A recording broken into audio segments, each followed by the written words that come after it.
Waalaikumsalam warahmatullahi wabarakatuh. Masya Itulah Allah. Tea, sekarang udah mendingan. Udah. Bagaimana Bang Nuim ini cuacanya dingin-dingin sedap nampaknya di sana hari-hari ini, bukan begitu Bang Nuim? Dingin, Uh, dingin. Berapa ding hari yang lalu pagi cuma 1 derajat. Masya Allah. Saya lihat dari Google itu 7 derajat pagi ini nampaknya luar biasa dinginnya ini. Wah, Melbourne memang Iya, kota. tapi Hmm, bukan itu tidak menjadi persoalan hmm, karena hari Jumat yang lalu kalau saya tidak salah itu mhm, orang-orang di bagian selatan di mhm, Tasmania mhm. yang jauh lebih dingin dari Melbourne Oh ya. itu sengaja berenang, Oh. ratusan kalaupun tidak ribuan orang dalam keadaan bugil berenang menyambut hari terpendek, siang terpendek. Oh, tiang Jadi kalau berpendek. di utara Oh siang iya. terpanjang, Iya, di betul. selatan siang Siang terpendek. terpendek ini. Mereka ada yang mengatakan, Hmm. iya begitu masuk ke dalam air sungai katanya tiba-tiba seakan-akan kita bulu matanya beku, sakit dinginnya. Masya Allah. Ya, dunia emang luar biasa. Nampaknya, apa nih Bang Nuim, kita mulai dari dalam negeri dulu mungkin ya. Dinamika menjelang menjelang apa nih, pilkada nampaknya menjadi sorotan. Entah apa yang Bang Nuim ingin sorot dari, apa nih, pilkada menjadi sebuah gerbang nepotisme. Banyak daerah dikafling-kafling oleh dinasti. Nah, nampaknya ini menjadi sebuah sorotan yang luar biasa. Sementara juga haji kemarin itu, kita ini hampir 200 orang itu yang wafat, tapi, Saudi nampaknya dengan cuaca 50 derajat lebih itu telah menyebabkan wafatnya lebih dari 1.300 orang jamaah haji di sana. Apa yang Bang Nuim lihat juga kita akan coba sorot juga Bang Nuim, apa yang dilakukan oleh Ethiopia bisa melewati kesuasembadaan pangan dan juga apakah ketenangan, percekcokan yang hilang di sana? Nah, kok bisa gitu ya negeri yang tadinya miskin, sampai bisa kepemimpinankah atau apa yang terjadi? Selain itu juga kita Iya, ingin bahas masalah Rusia dan Ukraina terakhir dan juga tentu saja, Gaza, Lebanon dan juga negeri-negeri sekitarnya. Tafadhal Bang Nuim, silakan. hmm. Ya, kalau kita lihat memang dengan pemilihan tentunya sekarang ini kan Hmm, tingkat kabupaten, tingkat provinsi dan lain sebagainya menyusul hmm, setelah pemilihan presiden dan pemilihan caleg ya. hmm, Dalam hal ini menarik sekali bahwa misalnya saya dari Medan jadi punya perhatian lah terhadap Medan nampaknya hmm, yang sekarang ini menjadi wali kota Medan yaitu menantunya hmm, Joko Widodo, ya, hmm, Bobi Nasution sudah akan maju untuk menjadi gubernur. hmm, Di sini saya ingin bercerita sedikit. hmm, Waktu itu Panglima Kostrad, hmm, Letnan Jenderal Edi Rahmayadi, hmm, beliau tinggal 1 bintang lagi jadi genap jenderal. Tapi entah bagaimana dia mengaku bersedia mengorbankan puncak dari karirnya sebagai seorang TNI hmm, demi katanya mengurus Sumatera Utara. Karena Sumatera hmm, Utara telah agak lama terbengkalai katanya. Jadi hmm, perlu ada usaha yang sungguh-sungguh. Sehingga dia meninggalkan jabatannya di dalam ketentaraan, dalam TNI, hmm, padahal tinggal 1 bintang lagi menjadi genap 4 bintang jadi jenderal untuk menjadi gubernur. hmm, Nah, setelah menjadi gubernur, sekarang dia harus berhadapan dengan Bobi Nasution. Cuman dia belum ada yang mengusung. oh, Belum ada yang mengusung nampaknya. Dan ini dia orangnya dianggap kadang-kadang terlalu keras. Ya, biasalah ini hmm. Medan Muk. Kata orang Medan itu suka keras, Hmm, katanya kurang basa-basi. hmm, Tapi sekarang dia harus berhadapan dengan orang dan juga berasal dari Sumatera Utara, yaitu Bobi Nasution, yang kebetulan juga adalah hmm, menantu dari Joko hmm, Widodo. Nah, sekarang dia sedang mencari apakah ada partai yang bersedia untuk mengusungnya. Dia hmm. mengharapkan Gerindra, tapi Gerindra telah mengusung Bobi Nasution. Maklum, dia akan menantu presiden. Kan begitu logikanya di Hmm, Indonesia. hmm, Jadi alasannya itu ya dia akan menantu presiden. Jadi hmm, akhirnya dia kan anak presiden. ya, Seakan-akan itu merupakan azimat. Azimat hmm, tidak lagi bisa dilawan. hmm, Dan hmm, kemudian Jakarta juga menarik. hmm, Karena semula memang ada hmm, perkiraan bahwa mungkin PKS akan mengusung hmm, Anies Baswedan, tapi nampaknya sekarang ini mungkin yang lebih berpeluang untuk mengusung Anies Baswedan adalah PDIP. Oh. Cuma di sini ada yang mempertanyakan, Hmm. kenapa Anies bersedia kalau dicalonkan sebagai gubernur? Hmm. Bukankah dia pernah menjadi calon presiden dan Hmm. menempati kedudukan kedua? Hmm. Bahkan ada yang mengatakan sekiranya, ini wallahu alam bishawab, kalau sekiranya pemilihan presiden itu memang betul-betul cucing, kata orang Hokkien artinya Cengli. jujur, jurdil, mungkin yang menang adalah Anies Baswedan. Tapi ya itulah, karena kemenangan paslon nomor 2 itu sudah kabarnya sudah bisa diperkirakan sejak bulan Januari. Jadi sebelum pemilihan, wallahu alam kita tidak tahu kesimpang siuran yang terjadi. Cuma kalau menurut sementara orang, kenapa tidak? Kalau dia memang bisa berbakti untuk kepentingan nusa dan bangsa dalam hal ini, yaitu mereka yang ada di Jakarta, ya tidak menjadi persoalan bahwa dia gagal sebagai presiden, tetapi dia bisa maju sebagai calon gubernur, karena dia pernah membuat satu kejutan yang sangat luar biasa untuk ukuran Indonesia ketika dia mengalahkan Ahok, yaitu Basuki Cahayapurnama. Itu sesuatu yang mustahil pada waktu itu. Mungkin dari situ ditarik pelajaran oleh mereka yang sudah bisa memastikan setiap pemilihan sebelum pun pemungutan suara bahwa harus dilakukan sesuatu untuk memastikan jangan sampai bisa kecolongan 2 kali. Karena kita harus mengakui bahwa yang namanya waktu itu petahana dalam hal ini, yaitu Presiden Joko Widodo, menghendaki Ahok menjadi gubernur Jakarta dan menghendaki bahwa di Sumatera Utara bukan Edi Rahmayana dengan Rajeksa, Musa Rajeksa, bukan. Dan mereka menghendaki calon mereka, tapi itu dikalahkan. Sehingga pernah terlontar, saya ingat pernah terlontar dari mulut Jokowi sebagai presiden ketika menjelang pemilihan presiden yang kedua, dia mengatakan tahun 2019, dia mengatakan, awas ya Sumatera Utara kalau saya tidak, kata orang dia hanya berkelakar. Kalau saya tidak mayoritas, awas ya, saya berkelakar. Tapi ya tidak tahu apakah itu kelakar atau yang sebenarnya. Jadi menarik melihat keadaan sekarang ini, kalau memang PDIP yang sekarang ini sedang menghadapi masalah yang besar. Bukan apa-apa, ini masalah soal sekretaris jenderalnya. Kita mengetahui bahwa ketika itu dalam persoalan Harun Masiku itu ada masalah waktu itu, karena dia waktu itu kabarnya yang tidak memberikan izin untuk KPK untuk memeriksa Harun Masiku. Katanya dia menghalangi bahkan orang-orang KPK yang kemudian diperiksa oleh polisi. Jadi sekarang dia dipanggil, ya, dia dipanggil, Hasto Kristianto dipanggil, dan ini menunjukkan apakah PDIP bisa bertahan, karena nampaknya satu mulai satu udah dikuliti ini. Satu mulai satu dikuliti. Jadi ini menarik sekali. Ini menarik sekali kalau ini terjadi. Jadi keadaan di Indonesia sekarang ini, ya kita lihat, oke lah katanya soal presiden sudah selesai tanggal 20 Oktober, Prabowo nanti akan dilantik bersama dengan Gibran dan lain sebagainya. Tapi bagaimana dengan soal-soal lain? Apakah ini akan terus dibuka? Ataukah memang sudah puas? Dengan segala ini sudah puas, tidak perlu dibuka lagi yang lain-lain. Iya. Ya itulah politik, ya, tak ada teman abadi, tak ada musuh abadi. Luar biasa. Kadang kita mesti belajar sebuah realitas politis. Bang Mim, kadang-kadang ini kan suka beradu dengan norma-norma atau etika. Apa menata hati macam gimana untuk menghadapi yang macam beginian gitu, Bang Mim? Ya, ini memang susah ya. Ini memang susah, tapi kita lihat sekuat-kuatnya orang, siapa yang bisa waktu itu membayangkan Soekarno bisa jatuh dengan begitu mudah? Betul. Terus terang, siapa yang bisa membayangkan bahwa Soeharto bisa jatuh dengan begitu mudah? Itu kan pada akhirnya nanti sampai kepada ujungnya, ya itu akan terjadi. Karena kita lihat bahwa kejadian-kejadian di Portugis, kita lihat kejadian di Spanyol, yaitu dengan Franco di Spanyol, dengan Salazar di Portugis, dan itu semua akhirnya terjadi.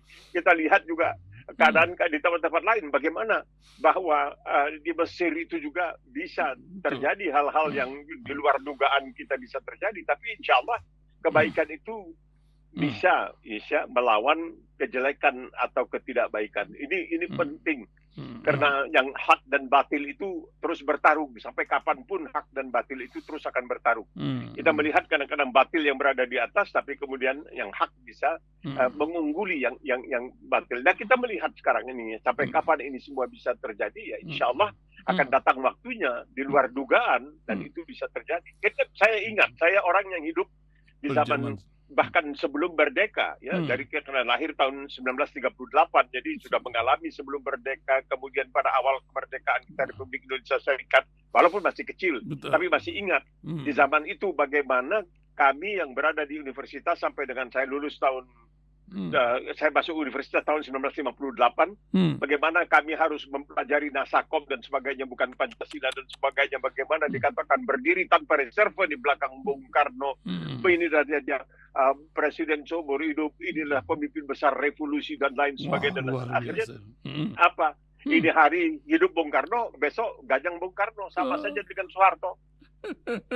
Iya, luar biasa. Jadi ini yang dikatakan orang dalam bahasa Inggris, hari ini ayam jago, besok opor. Ini hari ayam jago berkokok, besok jadi opor dia. Begitulah dunia ya.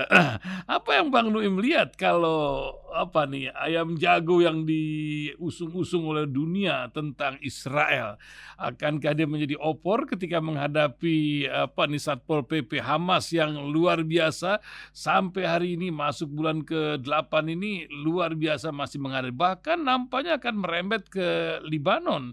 Ini cerita akan lain ini. Amerika uring-uringan ngadepin pergolakan yang ada di sana. Bagaimana Bang Nuim melihatnya kokohnya Netanyahu ini menghadapi, sementara Naftali yang populer tidak bisa mengalahkan dengan demo-demo. Apakah karena AIPAC masih berpihak kepada Netanyahu atau gimana Bang Nuim? Silakan Bang. Antara lain karena itu. Antara lain ini kita melihat permainan yang sangat luar biasa. Sekarang pihak militer sendiri sudah mengatakan di Israel bahwa Hamas itu adalah suatu ide, suatu keyakinan. Keyakinan itu tidak bisa dihancurkan dengan senjata. Begitu mereka mengatakan. Jadi Hamas itu bukan hanya sebagai suatu entitas barang yang ada, tetapi suatu keyakinan.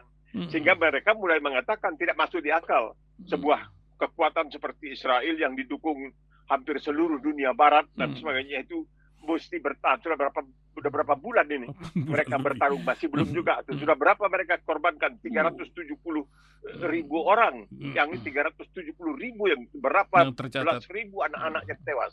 Mereka bahagianya karena terjadi apa yang disebutkan sebagai syuhada yang jatuh ketika melaksanakan ibadah haji. Ini disebut terus-terusan. Berita-berita di luar itu menyebutkan, wah ini meninggal ketika melaksanakan haji. Sehingga orang seakan-akan lupakan itu Gaza. Gaza nggak ada arti. Ini meninggal ini. Nah, itu yang seakan-akan menggantikan. Tapi masalahnya begini. Dengan melihat keadaan sekarang ini, dan Amerika juga sudah mulai terpukul. Tapi terpukulnya Amerika itu karena apa? Karena mereka, umat manusia melihatlah, kamu mengaku negara yang paling etis. Kamu mengaku negara paling demokratis. Kamu mengaku negara paling baik. Kamu mengaku sebagai selalu menegakkan kebaikan. Tapi kenapa kamu seakan-akan tidak bisa berbuat satu apa? Kalaupun kamu misalnya tidak bisa mencegah Netanyahu untuk meneruskan maksud jahatnya untuk menghabisi penduduk Gaza, paling tidak kamu hentikanlah bantuan persenjataan. Nah, begitu dihentikan sedikit, ribut. Netanyahu mulai bicara, ya ini kenapa dihentikan ini? Kenapa? Seakan-akan seluruh bantuan Amerika kepada Yahudi, kepada Israel dihentikan. Padahal tidak. Maka di sana sini mengatakan, oh tidak benar begini. Dan Netanyahu akan berangkat ke Amerika untuk menyampaikan sambutan di depan Kongres. Bukan sebagai tamu dari Presiden Joe Biden. Dan Presiden Biden tidak bisa berbuat satu apa. Nah, menariknya adalah bahwa kita lihat, ada kejadian kan di Amerika, seorang perempuan umur 40-an tahun membenamkan kepala seorang anak Palestina ke dalam air umur 3 tahun untuk supaya bisa mati tenggelam begitu di sebuah kolam renang. Tapi ibunya dengan hijab dengan segala macam loncat ke sana. Dan si perempuan ini rupanya sambil memaki-maki bukan saja Palestina tapi juga Islam dan lain sebagainya. Ini kelihatan di sana tuh bahwa ada yang berlaku seperti itu. Menariknya adalah bahwa memang benar Amerika tidak memberikan seluruh persenjataan yang diminta dan sudah dijanjikan kepada Israel. Tapi apa yang dilakukan sekarang ini? Ada tulisan saya baca di koran Israel, yaitu Haaretz, mengatakan jangan sampai Israel itu merasa bahwa pertempuran dengan Hezbollah niscaya akan terjadi. Itu bisa dihindari, begitu kata mereka. Tapi nampaknya sekarang ini sudah ke sana. Nah, kalau terjadi pertempuran memang terbuka seperti dalam tahun 2006, ketika Israel menghantam Hezbollah, tapi juga tidak selesai dalam 34 hari, akhirnya Israel ya adalah gencatan senjata. Kalau sampai terjadi pertempuran antara Hezbollah dengan Israel, Amerika terpaksa mau tidak mau mesti membantu Israel. Jadi Israel punya sebenarnya dalam hal ini dia bisa mainkan peranan. Dia mulai provokasi supaya Hezbollah, sekarang sudah dia tembakkan seorang komandan Hezbollah, sudah ditewaskan lagi, jadi syuhada istilahnya. Sekarang mereka mencoba lagi untuk memancing supaya betul-betul terjadi. Nah, kalau itu terjadi, Amerika tidak bisa tinggal diam. Apa boleh buat? Amerika kan, ya dia apa boleh buat? Dia harus melakukan apa yang diinginkan oleh Israel. Walaupun kita lihat setiap akhir pekan itu ribuan orang di Israel sana melakukan unjuk rasa, menuntut agar Netanyahu keluar, bahwa dua menterinya sudah menarik diri, tapi dia bertahan terus. Dia bertahan terus dan mengatakan tujuan kami adalah untuk memusnahkan, meluluh lantakkan Hamas. Dan ini mesti dilakukan. Nah, ini jadi mereka punya macam-macam kemampuan untuk menarik Amerika supaya ikut kembali memberikan bantuan persenjataan kepada Israel. Iya, luar biasa. Ini nampaknya melengkapi berbagai cerita-cerita akhir zaman, walaupun tidak tahu kapan akhirnya. Tapi Bang Nuim, apa pula yang menyebabkan berparalel pergolakan terjadi di Rusia dengan Ukraina, yang Eropa pun sudah uring-uringan, Jerman sudah mempersiapkan diri wajib militer, dan Rusia sudah main mata dengan Korea Utara kemarin. Apa yang Bang Nuim lihat ini, paralel sebuah gejolak ini, sementara Cina sudah mulai memanas-manasi suasana di Laut Cina Selatan. Geopolitik makin panas saja. Bang Nuim kan makan asam garam perjalanan dunia ini. Bagaimana Bang Nuim? Ya, ini menarik karena Rusia melihat bahwa Barat pun sebentar lagi Amerika Serikat akan menyelenggarakan pemilihan presiden, dan kelihatan masih saja bahwa Donald Trump ini mungkin akan menang.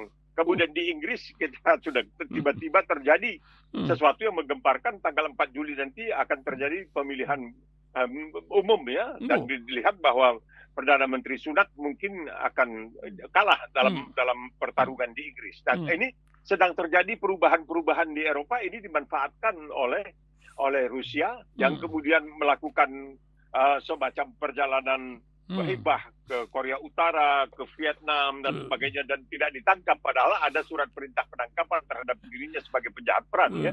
Tapi tidak ada hal-hal seperti itu. Dan Rusia ini selalu mendengungkan, jangan salah kami memiliki senjata nuklir terbesar, terbanyak di dunia. Nah, ini dia ingatkan terus-menerus, apakah senjata nuklirnya memang ampuh atau tidak. Tapi dia mengingatkan, kita lihat apa yang terjadi di Chernobyl. Sampai sekarang tidak bisa ditempati. Itu akibat dari kecelakaan nuklir yang terjadi. Nuklir untuk tujuan perdamaian, bukan nuklir sebagai senjata. Nah, kalau sekiranya terjadi dan Rusia mengatakan, lah kalau kami terancam ya kami akan gunakan senjata nuklir, tidak menjadi persoalan. Kalau kita hancur ya sama, daripada hidup menanggung duka, menanggung malu, lebih bagus mati berkalang tanah, begitu kira-kira. Jadi kita lihat sekarang ini Rusia semakin berani. Memang terjadi ya di Dagestan ini terjadi pembakaran terhadap sinagog, rumah ibadah Yahudi, serangan terhadap gereja yang dilakukan kabarnya oleh teroris, dalam tanda kutip teroris Muslim, kemungkinan ISIS ya, Dalatul Islamiyah fil Iraq wa Syam. Mungkin terjadi. Ini terjadi sekarang di Dagestan, tapi itu tidak ada barangkali hubungannya dengan Ukraina. Dia terus melakukan di Ukraina, dan Amerika terus mengirimkan berapa banyak itu miliaran dolar yang disampaikan kepada Ukraina. Ini bagi kita, barangkali kita mengatakan, kenapa Amerika menghabiskan begitu banyak sedangkan begitu banyak orang miskin di Amerika? Nah, di Amerika jangan lihat film-film. Ya jangan lihat film-film di televisi. Jangan lihat film-film di bioskop. Itu Hollywood lain. Itu aja khayalan belaka. Kenyataannya sekarang kalau kita pergi ke Los Angeles, itu ada jalan yang sepanjang jalan itu di kaki lima itu sekarang dihuni oleh manusia yang tidak punya tempat tinggal yang ya bisa dikatakan layak. Berapa banyak anak-anak di Amerika yang masih tidak bisa sarapan, orang tuanya tidak sanggup memberikan sarapan. Hmm. Berapa banyak orang yang disebutkan tunawisma di Amerika. Tapi ada yang lebih penting bagi Amerika. Ini dia lebih penting adalah membantu ke luar negeri. Sekarang membantu Ukraina, sebelumnya membantu Israel. Nah, Tiongkok semakin hebat. Kehebatan Tiongkok sedemikian rupa sehingga sekarang ini mulai negara-negara seperti Thailand dan Malaysia diperingatkan, Tiongkok sekarang bukan Tiongkok sudah bisa menghasilkan durian Hainan. Mereka tanam durian sekarang. Mereka bisa bentar lagi mengekspor durian barangkali ke Indonesia juga. Itu hebatnya. Itu hebatnya Tiongkok sekarang ini. Jadi bukan hanya dia bisa sampai ke bulan, sampai ke antariksa, tapi dia juga sekarang sudah bisa menghasilkan namanya durian Hainan. Barang mahal di sana nih. Ya, luar biasa ini, pergolakan ini luar biasa. Nah, di tengah-tengah hiruk pikuk dunia, kita dengar sebuah secercah kecerahan dari Ethiopia. Saya lihat ini ketika tidak salah milih pemimpin di Ethiopia, maka bisa terjadi kemajuan, persatuan dan kemakmuran negeri yang paling tua di Afrika ini, sebuah masa depan di Afrika. Bagaimana Bang Dwim ini kisah negeri yang satu ini, Bang? Menarik, kita tahu di zaman Haile Selassie, dia sebagai orang yang disucikan lah, bahkan sementara orang di Hindia Barat sana, di Karibia itu menganggap Haile Selassie itu sebagai kerabat dan lain sebagainya. Mereka pernah centang perenang, mereka pernah menguasai sebuah wilayah Muslim namanya Eritrea, dengan ibu kotanya yang indah sekali namanya Asmara. Ini semuanya gara-gara waktu itu penjajahan Italia di sana, dan mereka kacau balau. Terjadi perang sini, perang sana dan sebagainya. Jangan lupa juga bahwa Ethiopia ini adalah pusat sumber dari Sungai Nil. Sungai Nil itu sumbernya di sana, menitis-nitis kemudian menjadi sungai yang merupakan semacam jaminan hidup bagi Mesir, itu sungai Nil ini. Memang mereka jumlahnya tidak banyak ya, 130 juta barangkali seluruhnya penduduk Ethiopia. Dan mereka dibandingkan dengan orang Afrika lainnya berbeda. Mereka umumnya tinggi, jenjang dan lain sebagainya. Saya pernah ke dua tempat yang barangkali belum pernah didengar oleh banyak orang, yaitu pendengar rasil terutama di Ethiopia, namanya Assab dan Massawa. Di situlah saya heran. Assab itu pelabuhan, Massawa saya pernah ke sana. Itu memang tempat yang menakjubkan dalam artian waktu itu sebagai seorang anak yang masih katakanlah igusan baru umur 20-21, saya berantau ke Afrika. Itu tiba di sana itu saya melihat lah, ini katanya orang Afrika tapi kok beda. Orang Ethiopia itu berbeda karena disitulah kabarnya Putri Balkis adanya di sana itu. Putri Balkis itu dari Ethiopia. Yang menariknya begini, bahwa Ethiopia sekarang ini sudah menjadi sebuah negara yang lumayan. Karena mereka juga bisa tanpa mempedulikan protes dari Mesir, mereka terus membangun bendungan untuk Sungai Nil dan lain sebagainya, dan ini membantu mereka. Jadi dengan sungguh-sungguh setelah perang saudara ke sana ke sini dan sebagainya, sekarang mereka kita lihat itu perang saudara sudah menyebar ke Sudan sana. Di Sudan sudahlah Muslim bersama Muslim saling berbaku hantam. Jadi innamal mu'minuna ikhwah fa aslihu baina akhawikum tidak berlaku di sana. Nah, kita melihat apa yang terjadi di Ethiopia.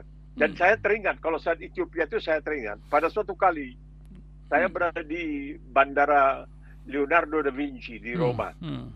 Tiba-tiba begitu hiruk pikuknya, tiba-tiba ada kesenyapan begitu mendadak. Saya pikir ada apa ini? Orang mulai bicara, karena ada pesawat Ethiopia yang mendarat.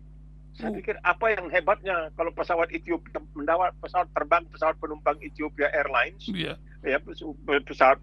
apa hebatnya? Rupanya banyak dari pramugari pesawat terbang, pesawat penumpang Ethiopia ini, pramugari mereka adalah orang-orang Ethiopia, Indo, Italia dan Ethiopia yang cantiknya tinggi semampai, pokoknya luar biasa gitu. Jadi orang-orang hanya ingin melihat wajah dari para pramugari Ethiopia. Ini percaya atau tidak, saya berada di sana dan saya sebagai saksi hidup melihat itu. Saya juga heran lihat memang mereka jenjang. Jadi adalah kelebihan Ethiopia ini ya, dengan ibu kotanya yang di Addis Ababa dan lain sebagainya. Memang sekarang ini mereka sudah lebih lumayan dibandingkan dengan negara-negara Afrika lainnya. Jadi mereka ini juga pernah menghasilkan atlet seperti Haile Selassie yang katanya kan, yaitu seorang Haile Selassie sebagai pemimpinnya, dan waktu itu mereka juga punya pelari-pelari terutama maraton. Dan mereka Hmm. ini luar biasa hebatnya, kecil, kurus kecil, seakan-akan kaki belalang dan lain sebagainya, tapi punya kemampuan. Dan mereka Hmm. memang punya sejarah yang sangat luar biasa. Hmm. Jadi kalau kita melihat sejarah dari perkembangan terutama apa yang disebutkan sebagai agama samaat, mereka Hmm. itu punya keterlibatan lah dalam hal ini. Masya Allah, ya, luar biasa. Bang Nuim, ini 4-5 menit menjelang akhir nih kita ingin dapat hikmah. Ketika lepas haji yang luar biasa kemarin Saudi, kita akan menyongsong sebuah momentum Hijriah, tahun baru Hijriah. 13 hari lagi Bang Nuim. Apa yang Bang Nuim ingin ingatkan ketika kita menyongsong sebuah tahun baru Hijriah ini? Eh, Evaluasi apa yang umat dalam perjalanan di hari-hari yang luar biasa di muka bumi ini sekarang ini. Silakan Bang Nuim. Kita kalau kita melihat ke haji yang sekarang ini Hmm. 1.300 orang lebih telah Hmm. syuhada ya, telah syahid ya, Hmm. telah syahid dan lain sebagainya. Kemudian kita juga tentunya bertanya karena Rasulullah SAW menyelenggarakan melaksanakan ibadah haji itu sekali kan. Hmm. Dan itu pada tahun terakhir Hijriah, tanggal 10 Hijriah kalau saya tidak salah. Itu pada suatu hari Jumat selesai haji, mengumpulkan umat Islam. Waktu itu tidak punya toa, tidak punya alat pengeras suara, maka meminta seorang sahabat, kalau tidak salah bernama Daman Huri yang punya suara yang keras, Lantang. untuk menyampaikan ya yang disebutkan khutbatul wada, khutbah perpisahan yang disampaikan oleh Rasulullah SAW. Jadi kita melihat dengan hijrah ini sudah 1446 sebentar lagi ya, 1446, ya kan? Oke. Jadi kita melihat 1446 itu sudah ada sumbangan Islam ya kepada umat manusia dalam bentuk apa yang kita kenal sekarang ini sebagai hak asasi manusia. Ini yang mengatakan bukan umat Islam. Umat Islam kadang-kadang tidak sadar akan hal-hal seperti ini di dalam agamanya. Seperti umat Islam banyak yang tidak sadar bahwa satu-satunya agama di permukaan bumi ini yang namanya diberikan oleh Tuhannya, oleh Allah SWT adalah Islam. Banyak umat Islam yang tidak tahu. Banyak juga umat Islam yang kurang periksa. Mereka cekikikan di sana sini soal ibadah dan lain sebagainya. Mereka tidak menyadari bahwa lebih banyak ayat-ayat, sampai hampir 1.000 ayat-ayat mengenai ilmu pengetahuan dan hikmata.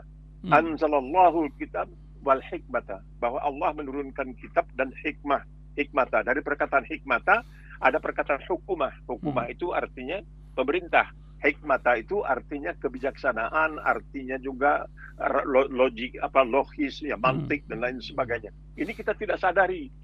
Saya tidak sadari. Jadi kalau kita melihat semua ini ketika Rasulullah SAW mengingatkan umat manusia melalui para jemaah yang waktu itu bersama-sama melaksanakan menunaikan ibadah haji dengan beliau, bahwa itu khutbatul wada itu adalah asal usul dari hak asasi manusia. Kenapa?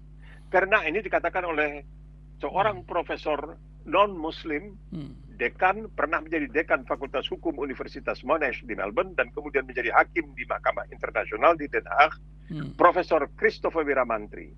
Dia mengatakan, apapun yang kemudian dikatakan oleh pemimpin-pemimpin di Indonesia, jangan campur aduk agama dengan politik, apapun. Tapi Christopher Wiramantri, seorang profesor hukum yang diakui kepakarannya di dalam bidang hukum, kalau tidak mungkin dia menjadi dekan Fakultas Hukum di Universitas Monash, tidak mungkin dia menjadi hakim di Mahkamah Internasional di Den Haag. Dia mengatakan, di dalam Islam, sekali lagi, di dalam Islam tidak ada pemisahan antara dunia dengan akhirat dalam soal hukum.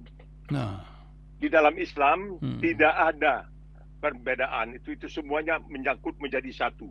Sehingga hak asasi manusia itu dia memulai ceramahnya atau sambutannya di depan Komisi Hak Asasi Manusia Perserikatan Bangsa-Bangsa di Jenewa kalau saya tidak salah pada waktu itu, dengan mengatakan umat manusia berhutang budi kepada Islam dalam soal hukum. Ingat ya, umat manusia berhutang budi kepada Islam dalam soal hukum. Orang lebih banyak mengingat tentang makna karta. Magna Carta ini yang diciptakan di Inggris antara Raja John dengan para pemilik tanah, tuan tanah. Ini tidak ada hubungannya dengan rakyat jelata biasa. Sedangkan khutbatul wada, khutbah perpisahan Rasulullah itu mengingatkan bahwa manusia itu dari Adam. Bahwa manusia itu jangan karena warna kulitnya hitam dia lebih rendah dari yang putih, atau warna kulitnya putih dia lebih rendah dari yang hitam. Tidak ada. Semuanya sama. Karena apa? Seperti yang dikatakan di dalam Al-Quran, inna akramakum indallahi atqakum. Jadi yang paling mulia di antara kamu adalah yang takwanya paling besar. Jadi Habib, Habaib, dan itu nggak ada masalah. Itu yang sekarang dijadikan pergunjingan di Indonesia ini. Tidak ada. Inna akramakum indallahi atqakum.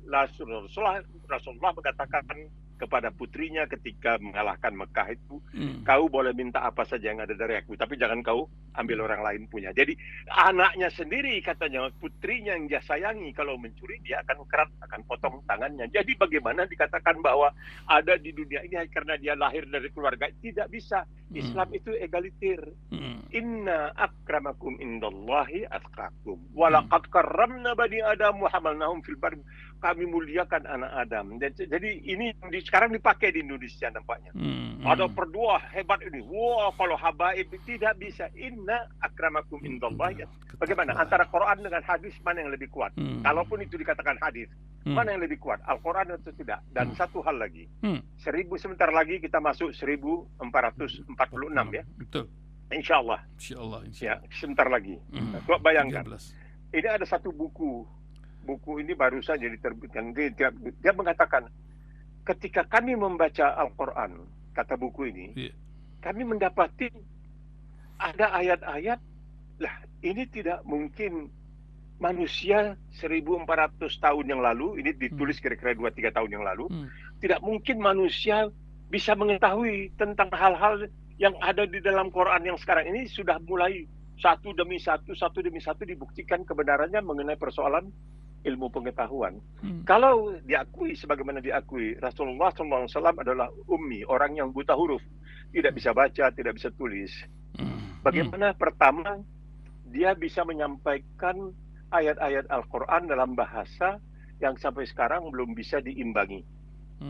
Itu ada seorang bangsawan Prancis yang mengatakan dari segi bahasa saja Al-Quran itu sudah mukjizat. Tidak mungkin ada manusia bisa bikin bahasa seperti itu. Kedua, jangan kita lihat fikihnya. Jangan kita lihat fikihnya. Kita lihat soal-soal ilmu pengetahuan. Kemudian kita lihat ini kenapa misalnya dia kok bisa bicara mengenai ini yang baru diketahui belakangan ini. Masya Allah. Baru sekarang ini saja diketahui. Misalnya dikatakan bahwa angin itu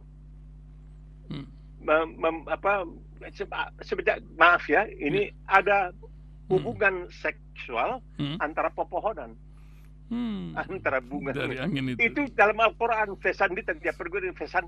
Orang bilang bagaimana? Oh iya, rupanya bunga atau pohon itu yang punya alat kelamin jantan, ada yang punya alat kelamin betina. Al-Quran menceritakan, karena kata Allah SWT, kami jadikan yang hidup itu berpasang-pasangan. Nah bagaimana ini Rasulullah SAW yang tinggal, kalau saudara pernah ke Mekah, saudara lihat kan ketandusannya itu kayak apa. Jadi di mana Rasulullah belajar botani mengenai ilmu tumbuh-tumbuhan, nggak mungkin. Tapi itu ada di dalam Quran. Itu ada di dalam Quran bahwa pepohonan itu dikawinkan karena dia diciptakan berpasang-pasangan. Ini sajalah. Ini kecil, ini hanya sebagian kecil dari yang ada di dalam Quran. Tolonglah dilihat ini, bicarakanlah ini, jelaskan ini kepada mereka. Jadi jangan soal apakah habaib kalau dia memperkosa orang dia masih tetap masuk surga. Itu tidak jadi, itu tidak bisa. Inna akramakum indallahi atqakum. Titik. Yang termulia di antara kamu adalah yang paling bagus takwanya. Habis. Masya Allah, luar biasa Al-Quran. Mudah-mudahan kita bisa kembali menegakkan Al-Quran dan di bumi Allah ini, insya Allah. Wih, terima kasih Ya, ini Bang. sebarluaskan, Itu Manu, dia.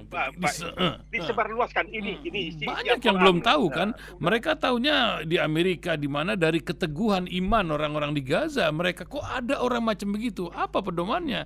Al-Quran baru mereka Nah, baca. itu dia. Bukan begitu Bang Nuim? Ya, apa dari Iya, kelakuan betul.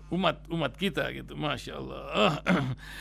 Luar biasa Bang Nuim. Semoga selalu sehat dan penuh berkah di hari-hari yang penuh dingin ini, dan doa kami selalu untuk Bang Nuim selalu bermanfaat untuk Alhamdulillah. umat. Insyaallah.